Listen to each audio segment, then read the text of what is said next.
podcast do Antero. Mato Grosso e o Brasil analisados por quem você confia.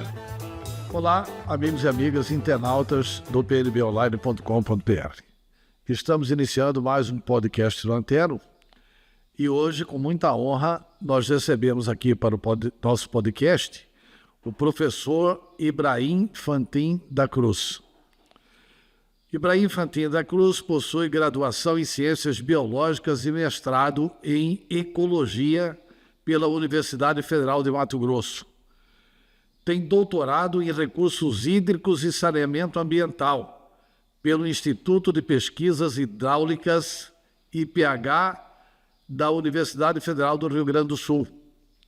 É atualmente professor da Universidade Federal de Mato Grosso, lotado no Departamento de Engenharia Sanitária e Ambiental e coordenador do Programa de Pós-Graduação em Recursos Hídricos.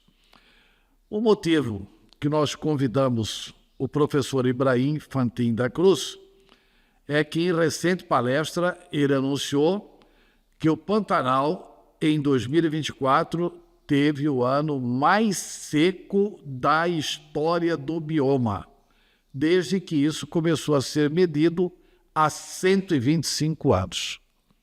Prazer tê-lo conosco. A que o senhor atribui essa situação? Bom, olá, tudo bem? Saúdo a todos os nossos ouvintes e telespectadores e agradeço aqui a oportunidade para a gente esclarecer algumas informações do nosso querido bioma Pantanal e esclarecer alguns pontos, difundir essas informações para que a gente possa também pensar no nosso futuro. Bom, 2024 ele foi realmente um ano excepcional. Não foi novidade, em maio a Agência Nacional de Água e Saneamento Básico já tinha comunicado, já tinha feito um decreto, uma resolução comunicando que o Pantanal passaria por um ano excepcional no ano de 2024. A questão é que não choveu.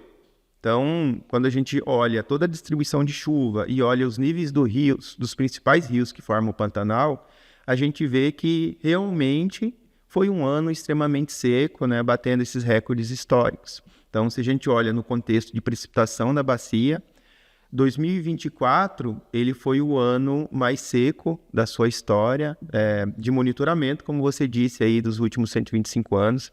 Nós temos a régua mais antiga que a gente tem aqui, não é no Mato Grosso, é no Mato Grosso do Sul, lá em Ladário, e lá a gente tem registros históricos desde 1900, que ali a Marinha Brasileira faz o registro desses níveis e a gente acompanha. E essa régua, esse local de monitoramento, ele é referência para a gente entender o comportamento hidrológico do Pantanal. Então, realmente, a gente passou por um período extremamente seco, com consequências ambientais e sociais desse período.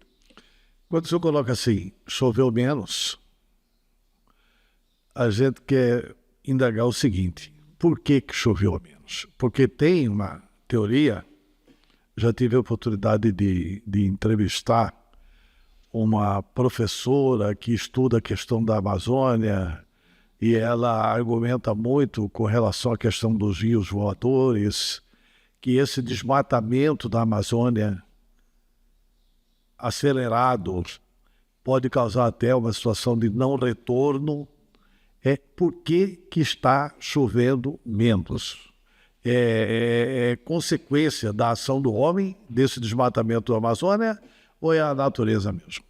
Bom, a gente tem que olhar com algumas ressalvas essa observação. O que os estudos têm mostrado que é uma combinação de ambos os fatores. Naturalmente, o ciclo da Terra ela passa por oscilações naturais, tanto que a gente passou por uma crise hídrica também na década de 70 no Pantanal, que foi realmente bastante tão crítica quanto agora, mas a gente vê que a combinação de fatores de variabilidades naturais, mudanças climáticas e também o desmatamento da Amazônia tem intensificado, potencializado as crises hídricas no Brasil. Não só aqui no Pantanal, mas todo o planeta tem sofrido com essas variações. Tá? Então, o que a gente olha, né? O que a gente tem sinalizado? Teve um evento desse similar? Teve. Mas o que a gente tem observado nos últimos anos? Que esses eventos estão mais frequentes. Então, se a gente analisa um período antigo, nos últimos 100 anos, por exemplo, a gente verifica que tem uma variabilidade, né? Que seria esperada se não houvesse intensificação desses fatores. O problema é que essas variações elas estão cada vez mais frequentes, se repetindo mais vezes, com intensidade maior. Então, os modelos climáticos aqui para a bacia do Alto Paraguai, que inclui o Pantanal, a gente observa que as tendências, e a gente pensa no futuro, Antério, a gente não pensa só em daqui 100 anos, não. É logo ali, os modelos climáticos já indicam variações importantes para daqui 5, 10 anos, né, a gente já começar a ter o agravamento dessa situação. Semana passada, o CEMADEM, que monitora esses eventos aí a nível nacional, já emitiu um alerta, né, que a gente precisa se preparar. Eu vejo que é mais do que um ponto de não retorno. A gente já precisa se preparar para enfrentar essas novas condições, né? Então, retornando à sua pergunta, tem sim uma variabilidade climática que é natural do sistema, mas essas variações elas estão sendo amplificadas com as mudanças climáticas, né, com o aquecimento do globo, e a gente vai virar aí a década de 2050 aí com um aumento aproximado de 50 milímetros, assim, 1,5 graus na média, né? E isso tem uma consequência climática para todo mundo. 2024 foi o ano mais seco da história. Mais seco. Mas 2024 foi o segundo ano consecutivo que o Pantanal pegou fogo. Vai agora ser uma rotina incêndios no Pantanal?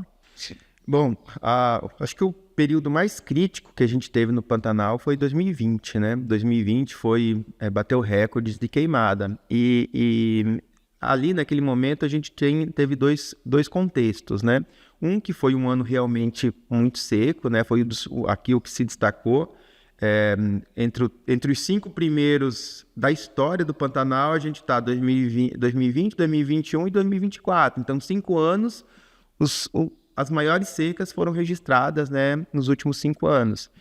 Então, associado a esse período de estiagem, né, teve a questão da preparação em relação ao enfrentamento daquela situação. Como era uma situação muito nova aqui no Pantanal, a gente não tinha vivido ainda, a gente não tinha, o Estado não tinha uma preparação para enfrentar, né? Tanto que 2021 foi um ano tão seco quanto, né, ou até mais seco que 2020, mas o poder público, a sociedade civil e mesmo os agricultores, empresários ali que atuam na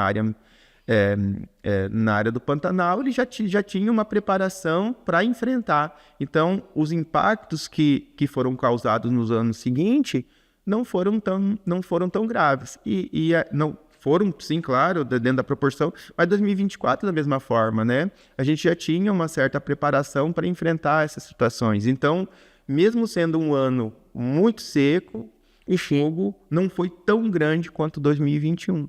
Mas é claro que nós também precisamos se preparar, porque se o Pantanal está secando, a probabilidade de fogo, né, de incêndios no bioma, ele também vai aumentar significativamente, né? Então, a gente precisa se preparar. O que nos resta agora, Antero, é adaptação, é se adaptar à nova realidade climática para enfrentar essa situação.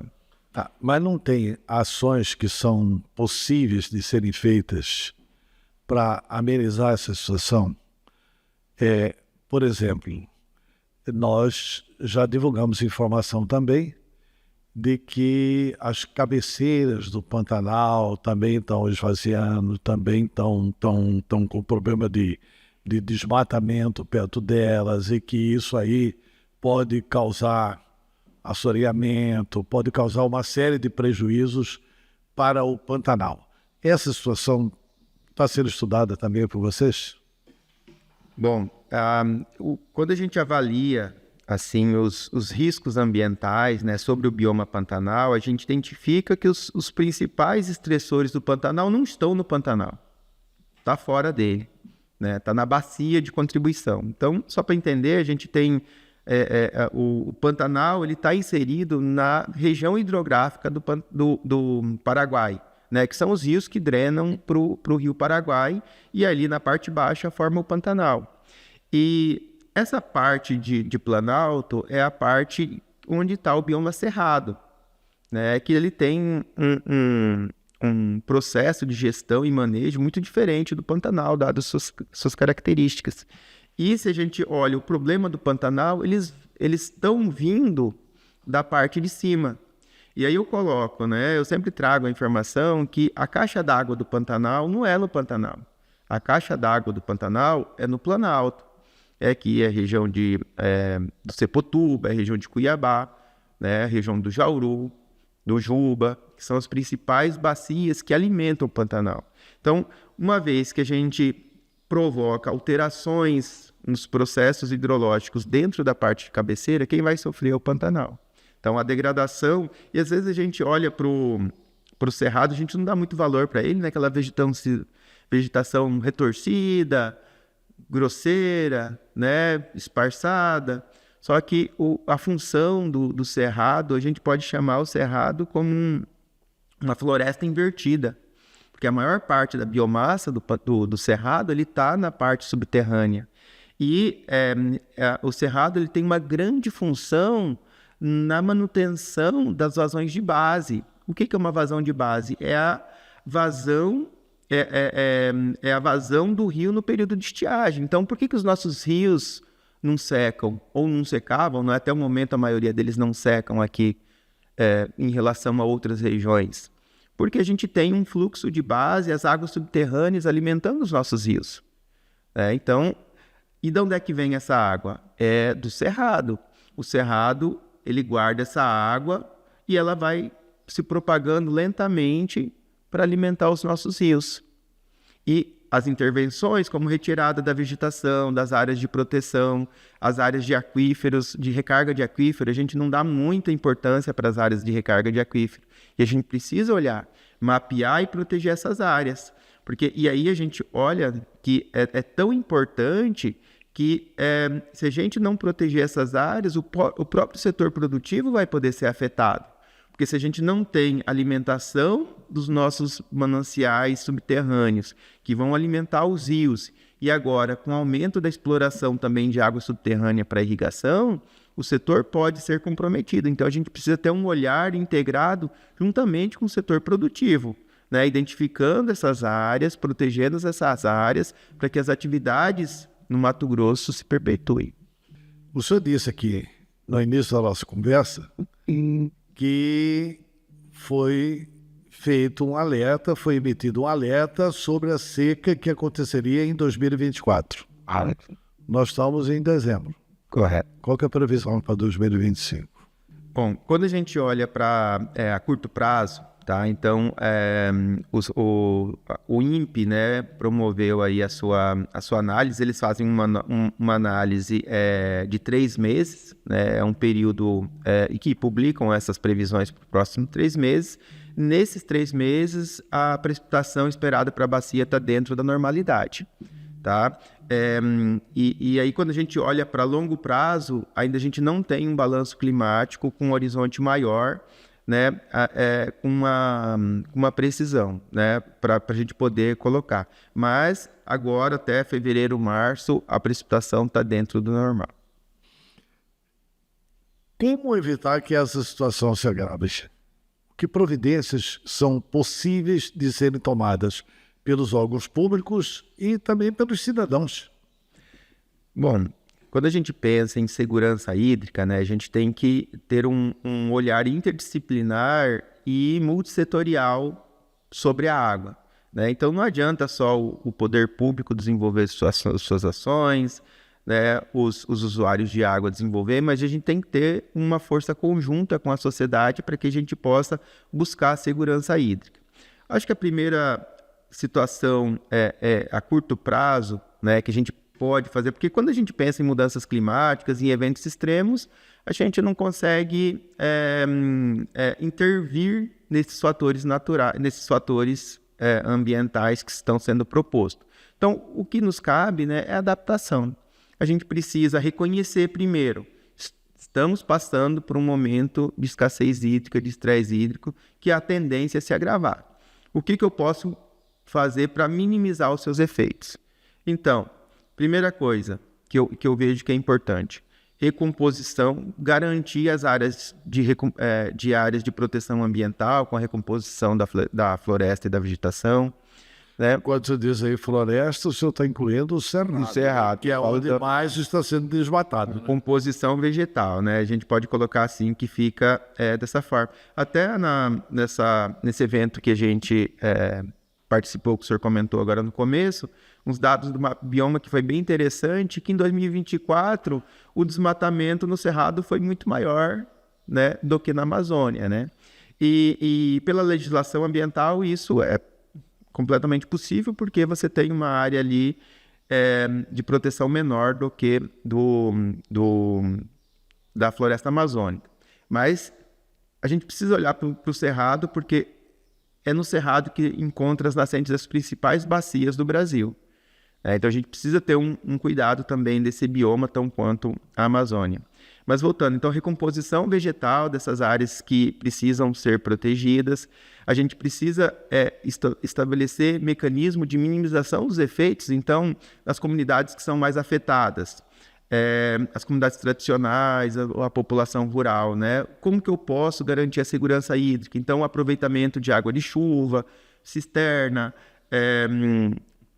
alguns tipos de sistemas de manutenção de água no solo, como, por exemplo, barraginhas. Barraginhas têm sido uma tecnologia, né, bastante aplicada na área rural para que a chuva, quando venha, seja mantida no solo. Porque esse é o nosso desafio, que a água, quando chove, no período, ela não escoe e vai embora no rio. Ela tem que permanecer no sistema, né, permanecer no solo, porque você vai ter umidade para a agricultura, você vai ter manutenção dos mananciais no período de estiagem. Então a gente tem que preparar as populações e ter estratégias de enfrentamento. Pegou um ano seco, o que a gente pode fazer? Quais que são as fontes alternativas para enfrentar aquela situação? Isso a gente pode resumir em planejamento. Planejar. O poder público tem que estar preparado para que, uma vez a situação seja estabelecida, o que eu devo fazer? Porque descobrir na hora é caro e muitas vezes é ineficiente. Então, o planejamento, ele resume aí as ações de enfrentamento para a segurança hídrica. Eu não sei se o senhor tomou conhecimento, mas recentemente o governador Mauro Mendes foi ao exterior, levou uma comitiva de deputados. Todos voltaram muito impressionados com estudos que foram apresentados sobre a riqueza dos aquíferos em Mato Grosso. E, inclusive, voltaram entusiasmados com a possibilidade de aproveitarem esses aquíferos para fazerem um grande projeto de irrigação. Sim. A nossa agricultura irrigada durante todo o tempo, etc. e tal. Isso é possível? É recomendável? E assim, se for utilizada essa água do aquífero, ela se renova ou retirada a água do subsolo, nós vamos perdendo essa água? Bom, a gente tem acompanhado a situação, né? O governo do estado, ele fez uma visita em Nebraska, né, nos Estados Unidos, que tem um polo, é uma região com uma característica semelhante a Cuiabá, a Mato Grosso, né, bastante seca, o nosso cerrado, e eles fazem a exploração ali de água subterrânea. O grande problema é que a gente tem que olhar com algumas ressalvas, né? Se você me perguntar, é possível? Eu não consigo te responder, porque a gente não tem estudo hidrogeológico para que a gente possa avaliar com um grau de certeza se os nossos aquíferos têm a disponibilidade hídrica para atender essas demandas, né? Sei que, com base nisso, tá tendo os polos de irrigação, que é muito importante para o Estado, para o desenvolvimento do Estado, Mas, por outro lado, eu também vejo que, nessa perspectiva, o Estado ele também tem uma preocupação. Então, ele está fazendo isso com certo planejamento, né? Então, eles fizeram uma parceria com a Universidade Federal de Viçosa, né, que está fazendo os estudos necessários para realmente definir e determinar.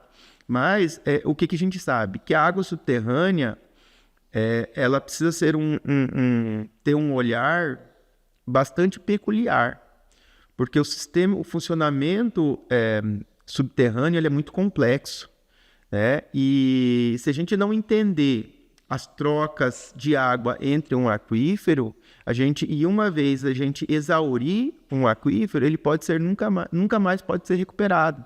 A gente pode entender um aquífero, né, como uma esponja cheia de água, né? Então você tem os poros cheios de água. Se você tira muita água e a pressão sobre esse aquífero reduz o tamanho dos poros, eles podem ficar indisponíveis eternamente. Então, eu acho interessante a proposição, mas para que a gente possa realmente avaliar se é uma atividade viável para Mato Grosso, a gente não conhece nada das... Tem um estudo e um planejamento, é isso, né? Com certeza, a gente não conhece nada da água subterrânea do Mato Grosso, nada, né? É praticamente zero conhecimento aqui. Então, eu vejo que essa iniciativa de conhecer os aquíferos é que vai dar o subsídio para identificar se nós realmente temos a capacidade de exploração, assim como outras regiões do mundo.